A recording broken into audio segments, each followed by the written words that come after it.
Hello everyone, welcome back guys CP Yadav classes. तो friends, लगभग 15 दिन के आसपास हमारे एग्जाम के बचे हुए हैं। तो इस दौरान हमें अच्छे से पढ़ना है, और जिन लोगों ने पेड कोर्स ले रखा है, फाउंडेशन कोर्स ले रखा है या क्रैश कोर्स ले रखा है, वो अच्छे से पढ़ें और खूब टेस्ट लगाते रहें। जहाँ कोई डाउट है जरूर पूछें। और जिन स्टूडेंट ने अपनी खुद से तैयारी की है, पेड कोर्स या क्रैश कोर्स ज्वाइन नहीं किया है, उनके लिए बेहतर अवसर आया है टेस्ट सीरीज का। ठीक है। टेस्ट सीरीज में हम लगभग 10 से 15% का डिस्काउंट इस टाइम दे रहे हैं। तो आप टेस्ट सीरीज ज्वाइन कर सकते हैं। और अगर आपने तैयारी कर रखी है और अपने तैयारी को और बेहतर बनाना चाहते हैं, तो हिंदी और इंग्लिश दोनों मीडियम में टेस्ट सीरीज अवेलेबल है।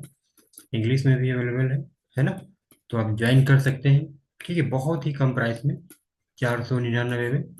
और यहाँ पर आपको मल्टीपल टेस्ट मिलेंगे, मॉक टेस्ट मिलेंगे, और पीवाईक्यू मिलेंगे, यहाँ पे प्रीवियस ईयर क्वेश्चन मिलेंगे, यूनिट वाइज क्वेश्चन मिलेंगे। ठीक है। और अभी लेटेस्ट जो री एग्जाम हुआ है वो भी आपको यहाँ पर मिल जाएगा, तो आप उसको भी सॉल्व करके अपना एनालिसिस देख सकते हैं। ठीक है। कुछ वीडियो भी यहाँ आपको प्रोवाइड की जाएंगी। तो इन सब के माध्यम से अपनी तैयारी को और बेहतरीन बना सकते हैं लास्ट के दिनों में। ठीक है। तो जो लोग क्रैश कोर्स ज्वाइन नहीं किए हैं, फाउंडेशन कोर्स ज्वाइन नहीं किए, वो टेस्ट सीरीज ज्वाइन कर सकते हैं। बहुत ही बेहतर लाभ होने वाला है। ठीक है। आज हमारा जो टॉपिक है वो है मतलब जो प्राकृतिक आपदा है, अंतर्राष्ट्रीय स्तर पर प्राकृतिक आपदा के लिए कौन कौन से प्रावधान किए गए उन पर डिस्कस करेंगे। इससे पहले एक जानकारी ये है कि अगर आप जून 2025 के लिए तैयारी स्टार्ट करना चाहते हैं, तो ये बेहद ही अच्छा मौका है आपके लिए। इस टाइम आपको अच्छा टाइम मिल जाएगा। आप क्रैश कोर्स या फाउंडेशन कोर्स कुछ भी ज्वाइन कर सकते हैं। फाउंडेशन कोर्स आपके लिए सबसे बेहतर रहेगा। ठीक है, तो आप ज्वाइन कर सकते हैं। आइए देख लेते हैं कुछ महत्वपूर्ण जो सहयोग किए गए हैं अंतर्राष्ट्रीय स्तर पर प्राकृतिक जो आपदाएं होती हैं उनकी रोकथाम के लिए। तो ये टॉपिक हमारा यूनिट 10 चैप्टर 7 से रिलेटेड है। ठीक है। Unit 10 chapter 7। ठीक है। हम सभी जानते हैं कि आपदाएं अक्सर घटित होती रहती है। अभी हमने देखा 2023 में नेपाल में, टर्की में बहुत सारे स्थानों पे भूकंप आए। ठीक है। 2004 में इंडोनेशिया में एक बहुत ही भयंकर सुनामी देखा गया, जिसमें लगभग 14 देश प्रभावित हुए। लगभग 14 देश उससे प्रभावित हुए। ठीक है। और अफगानिस्तान में अभी हमने देखा भूकंप आया। विभिन्न प्रकार की प्राकृतिक आपदाएं आती रहती हैं। तो अंतर्राष्ट्रीय स्तर पर इनके रोकथाम के लिए, इनके प्रभाव को कम करने के लिए बहुत सारे प्रयास किए गए हैं। उसी संदर्भ में आज हम यहाँ पर कुछ महत्वपूर्ण प्रावधानों की चर्चा करेंगे, जो हमारे एग्जाम में बार बार पूछे भी जाते हैं। आपदा जोखिम न्यूनीकरण पर विश्व सम्मेलन की अगर हम बात करें, तो इस सतत विकास के संदर्भ में आपदा और जलवायु जोखिम प्रबंधन पर केंद्रित संयुक्त राष्ट्र सम्मेलनों की श्रृंखला का एक हिस्सा है। ठीक है। और विश्व सम्मेलन जो ये सम्मेलन है, ये 3 बार हो चुका है, और तीनों बार जिस कंट्री में हुआ है उसका नाम है जापान। ठीक है। तो जापान में ये 3 सम्मेलन हो चुके हैं। पहला सम्मेलन है योकोहोमा सम्मेलन, दूसरा है कोबे सम्मेलन, और तीसरा है सेंडाई फ्रेमवर्क। ठीक है। इन तीनों की अपनी अपनी विशेषताएं हैं, और इन तीनों के माध्यम से हम इस पूरी जो है अंतर्राष्ट्रीय स्तर पर आपदा प्रबंधन के लिए जो प्रावधान किए गए हैं उनको समझेंगे। ठीक है। तो आइए एक एक करके समझ लेते हैं। उपरोक्त के अलावा हम जानते हैं कि आपदा प्रबंधन के संदर्भ में बहुत सारे जो प्रावधान किए गए हैं उसी को मद्देनजर रखते हुए अन्य प्रावधान भी किए गए हैं। जैसे कि हम जानते हैं कि 13 अक्टूबर को आपदा प्रबंधन के प्रति जागरूकता बढ़ाने के लिए आपदा प्रबंधन न्यूनीकरण दिवस भी मनाया जाता है। ठीक है। तो ये प्रश्न भी पूछा जा चुका है। तो आइए देख लेते हैं योकोहामा स्ट्रेटजी क्या है, योकोहामा रणनीति क्या है।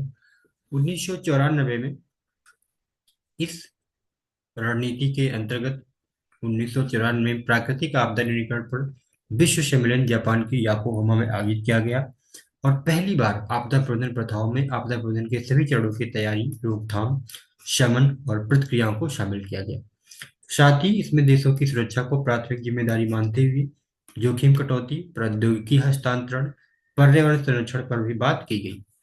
ठीक है। तो हमने देखा कि पहली बार विश्व स्तर पर एक सम्मेलन होता है जहां पर आपदा के संबंध में महत्वपूर्ण बातों पर चर्चा की गई। ठीक है। इसी सम्मेलन ने, यानी योकोहामा रणनीति इस सम्मेलन में ये कोहमा रणनीति को अपनाया गया और 1990 से 2000 के दशक को प्राकृतिक आपदा न्यूनीकरण के लिए अंतर्राष्ट्रीय दशक भी घोषित किया गया। यहाँ से प्रश्न भी आ चुका है।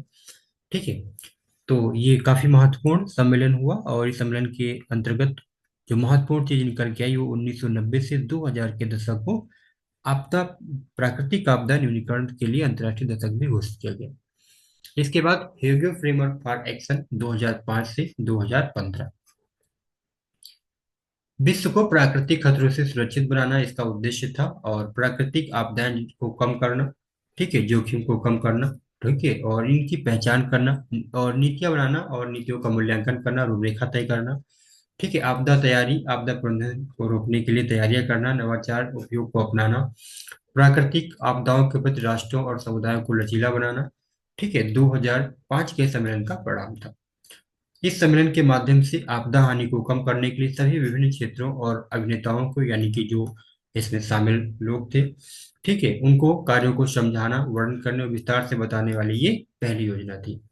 इस योजना के तहत 2005 से 2015 तक एक कार्यक्रम चलाया गया और इसमें 5 विशिष्ट प्राथमिकताएं निर्धारित की गई थी। वो 5 विशिष्ट प्राथमिकताएं कौन कौन सी थी, आइए देख लेते हैं। इसमें से जो मुख्य प्राथमिकताएं 5 थी, उसमें से आपदा जोखिम न्यूनीकरण को प्राथमिकता देना, यानी कि प्रेफरेंस देना, जोखिम की जानकारी, पूर्व चेतावनी में सुधार, यानी कि तंत्र को मजबूत करना, सुरक्षा और लचीलेपन की संस्कृति का निर्माण करना, प्रमुख क्षेत्रों में जोखिम को कम करना और प्रतिक्रिया के लिए तैयारियों को मजबूत करना। ठीक है, तो ये जो हमने देखा हमारा योगो योगी फ्रेमवर्क 2005 से 15 तक, इसके लिए महत्वपूर्ण प्रावधान कौन कौन से थे हमने देखा। इसके बाद सेंडाई फ्रेमवर्क 2015 से 2030, ये भी जापान में आयोजित होता है और आपदा न्यूनीकरण के लिए संयुक्त राष्ट्र रणनीति का हिस्सा ही है। सेंडाई फ्रेमवर्क 15 साल का गैर बाध्यकारी समझौता है। ये पॉइंट याद रखना है आपको, ये 15 साल का है और गैर बाध्यकारी समझौता है, क्योंकि आपसे भी पूछा जा सकता है। ठीक है, तो गैर बाध्यकारी समझौता है। भारत ने इस ढांचे का अनुमोदन किया है, यानी इस फ्रेमवर्क का अनुमोदन किया है। ये 2015 के बाद का पहला बड़ा अंतर्राष्ट्रीय समझौता था और ह्योगो फ्रेमवर्क जो 2005 से 15 तक के बीच के था, ठीक है, उसके बाद के लाभों को ठोस रूप देने और आपदाओं से बचाने के लिए ये बहुत ही बेहतरीन कदम था। ये कार्यों के लिए 4 प्राथमिकताएं और 7 वैश्विक लक्ष्यों की बात करता है। और इसी के अंतर्गत हमने देखा एक बहुत ही प्यारी रणनीति निकल कर आई थी जिसे हम बिल्डिंग बैक बेटर के नाम से जानते हैं। इस रणनीति के तहत भविष्य की आपदाओं और झटके के मद्देनजर राष्ट्र और समुदाय के लोगों के लिए जोखिम को कम करने की बात की गई है। सेंडाई फ्रेमवर्क एक 15 वर्षीय गैर बाध्यकारी समझौता है जो मानता है कि राज्य की प्राथमिक भूमिका है आपदा जोखिम को कम करने की, लेकिन ये जिम्मेदारी स्थानीय सरकार, निजी क्षेत्र सहित अन्य हितधारकों के साथ साझा की जानी चाहिए। यानी कि राज्य की प्राथमिक भूमिका है, लेकिन ये लोग मिलकर भी अगर इस जिम्मेदारी को निभाएंगे तो आसानी से इस जिम्मेदारी को, इसके प्रभाव में जो आपदाएं हैं उनके प्रभाव में कमी लाई जा सकती है। सेंडाई फ्रेमवर्क के अंतर्गत 4 विशिष्ट प्राथमिकताएं निर्धारित की गई थी, जिसमें से आपदा जोखिम को समझना, सबसे पहले आपदा जोखिम को अच्छे से समझा जाए, फिर आपदा जोखिम के लिए आपदा जोखिम प्रशासन को मजबूत किया जाए और लचीलेपन के लिए आपदा जोखिम नियंत्रण में निवेश किया जाए, इन्वेस्ट किया जाए और प्रभावी प्रतिक्रिया के लिए आपदा तैयारियों को बढ़ाया जाए और पुनर्प्राप्ति, पुनर्वास, पुनर्निर्माण में बेहतर परिणाम लाने के लिए प्रयास किए जाए। ठीक है, तो ये मतलब कि 4 विशिष्ट प्राथमिकताएं इसके तहत निर्धारित की गई है ना। तो ये हमने देखा और इसी तरह के पेड कोर्स पाने के लिए आप हमारे बैच को, क्रैश कोर्स को ज्वाइन कर सकते हैं, जहाँ पे आपको सारी की सारी जो वीडियो अब तक अपलोड हो चुकी हैं वो भी मिल जाएंगी। और इसके अलावा चूंकि टाइम कम है तो आप क्रैश कोर्स ज्वाइन करना चाहें तो ठीक है, नहीं टेस्ट सीरीज आप ज्वाइन कर सकते हैं। टेस्ट सीरीज में आपको इस तरह के महत्वपूर्ण कॉन्सेप्ट वीडियो के माध्यम से और टेस्ट के माध्यम से आप समझ सकते हैं। Okay, thank you so much watching the video.